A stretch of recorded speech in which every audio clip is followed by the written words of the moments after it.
Next up on Week in Review. Robots finally hit the job site. Walter Works builds Volkswagen Minibikes. And Walmart has a heart. This is your Power Tool Week in Review.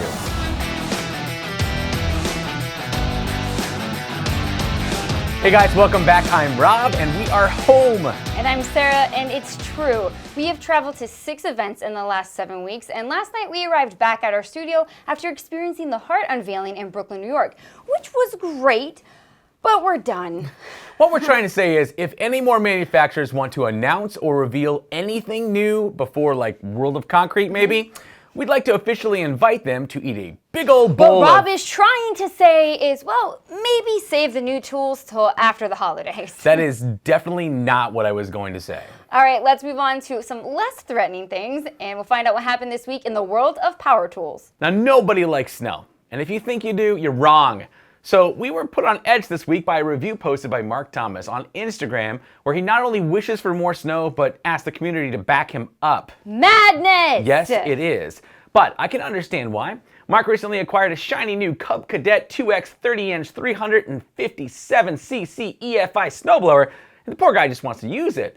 He was surprised how easy it was to start and push down the street with no snow, and really wants to try it out on some serious powder. So do me a favor. If you're going to help him wish for snow, please focus it all on Michigan. You can watch his video at Mark Thomas Builder on Instagram.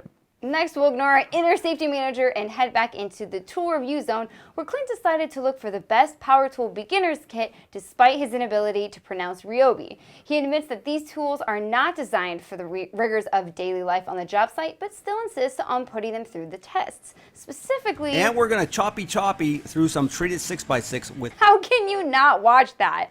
I don't care if you're in the market for a starter kit or not, head over to the tool review zone on YouTube. Thanksgiving is next week, which means it's time to get those Christmas lights up and start spending that Christmas bonus on electricity bills. Lowe's, they're a huge DIY store if you've never heard of them, posted a how to hang your Christmas lights video this week, and I was entirely ready to ignore it with the yawns of 1,000 tigers, and I cannot figure out why. I watched all 10 minutes of this video and I loved it.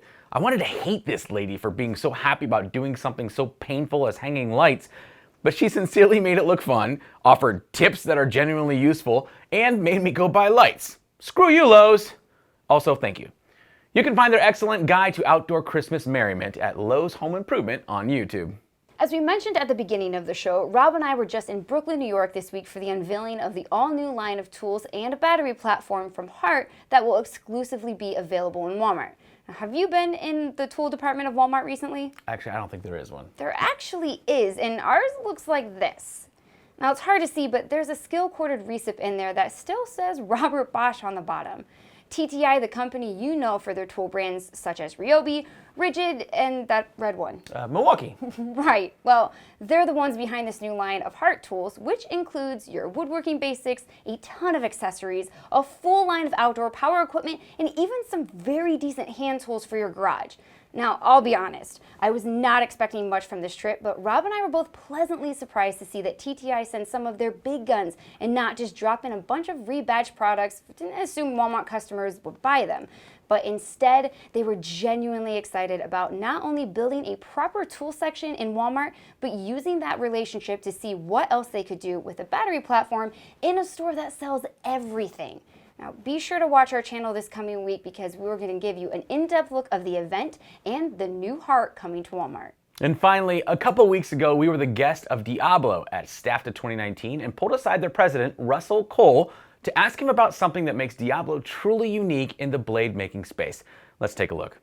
Hey guys, welcome back to Cop Tool. I'm Rob. We're here at STAFTA 2019. I'm back here with Russell at the Diablo event. Russell, I asked for a couple minutes of your time because there's a story, there's a bit of information behind the Diablo brand that I think is remarkable, and I want to understand it better, and I think other people do too. So a lot of people don't realize you guys make your own carbide. Correct. And not only that, you're the only guys who make your own carbide. Correct. Can you tell me why that's important and how that makes you guys different from your competitors? Well, we feel like it's absolutely fundamentally critical to be able to be vertically integrated with the core components. I mean, if you buy carbide and you put it on steel, you're really just assembling.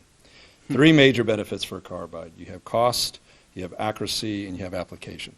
So the fact that we start with our own blend of carbide, we can really design it for the correct application. We have over 22 different blends that can range from very small carbide to be very hard, or very soft and very impact resistant, depending on that application. So wait, you have 22 different blends. 22 different blends. How many of those blends are actually in use in your current product line? All of them. You're kidding. No.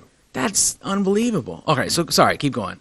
Well, then you have the cost part. We make our molds within 0.01, 0.02 tolerances of the actual design itself. So that allows us to grind very small grinds and very efficient. And so that's critical for us to maintain our cost, but increase our quality.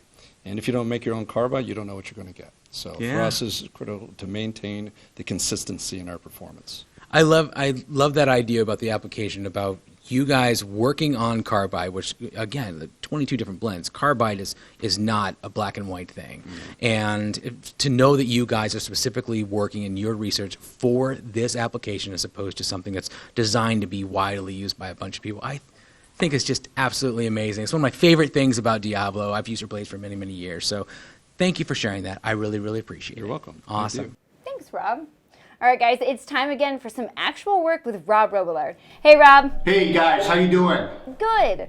I want to talk to you a little bit about remodeling best practices. When you build a walk-in shower like this, the best practice before you tile the floor is to do a flood test. The reason for that is to make sure that your waterproofing, whether it's Schluter, Dietra, or another brand, is working and doing its job. If it leaks, then you gotta tear everything out. So this is the time to check it. So what I do is I get a 2-inch rubber stopper, I put it in the drain, turn it, create a nice tight seal, and then I fill the shower pan area with water. I'll mark the water line with a marker, and then we come back 24, 48 hours and we check to see if the water level has dropped or if the ceiling below has a stain. That's a telltale sign. All right, let's add some water, see how it goes.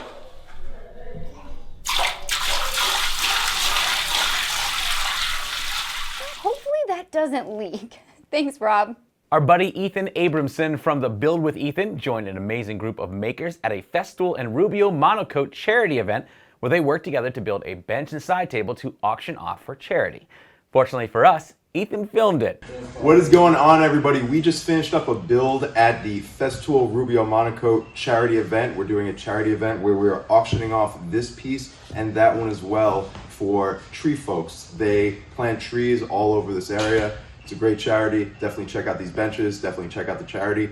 And of course, Festool and Rubio Monocoat. Thanks again, guys. It was a great build. Really appreciate you having us. Thanks, Ethan. That got me in the mood for a maker break.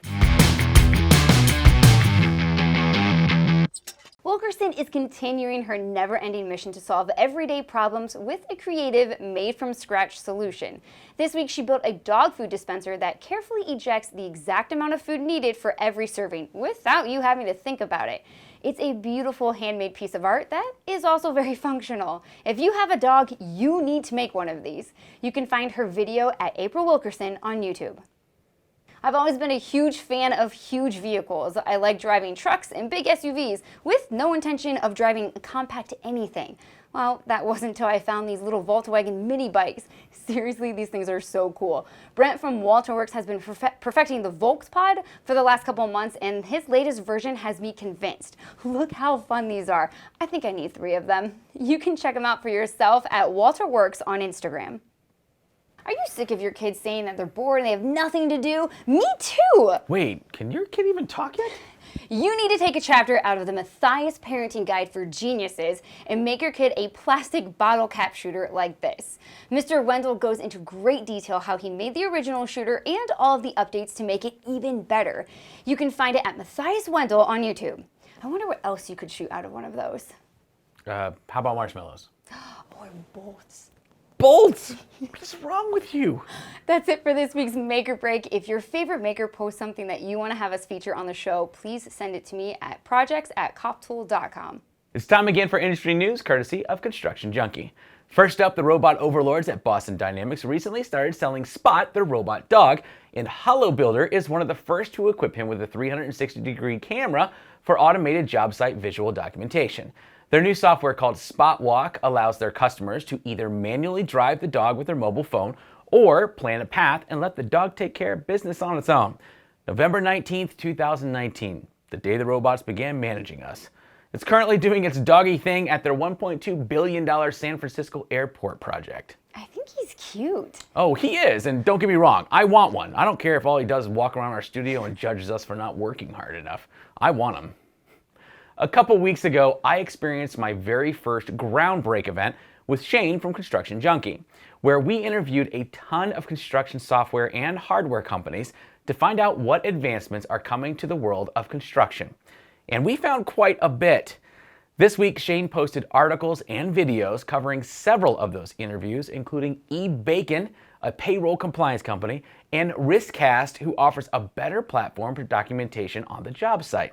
If you're looking to improve your workflow on the job site or in the office, be sure to visit constructionjunkie.com.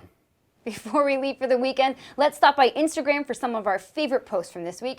First off, we caught Sarah Lissy from the Tool Girls Garage stealing a stack of Festool. I can't really blame him for that, though. Speaking of the Construction Junkie, Shane finally got a chance to see that Boston Dynamics robot dog in person, and it was love at first bite, which I'm only realizing now is a written joke you won't get because you can't see that I wrote it B-Y-T-E because it's robot, but whatever. I'm not taking that out. How much do you think those dogs can hold? Wait, what? Like their weight limit, like for cargo. I honestly don't know. Why? Because I want to ride it. Of course you do.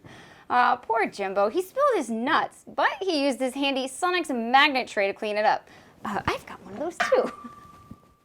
Colt from Just Build It opened up a brand new Milwaukee 12-inch miter saw and was pleasantly surprised to find it dead square right out of the box. And finally, my buddy Mike from Oz Tool Talk spent some time with the Milwaukee M18 chainsaw and forgot that he was filming. Idiot.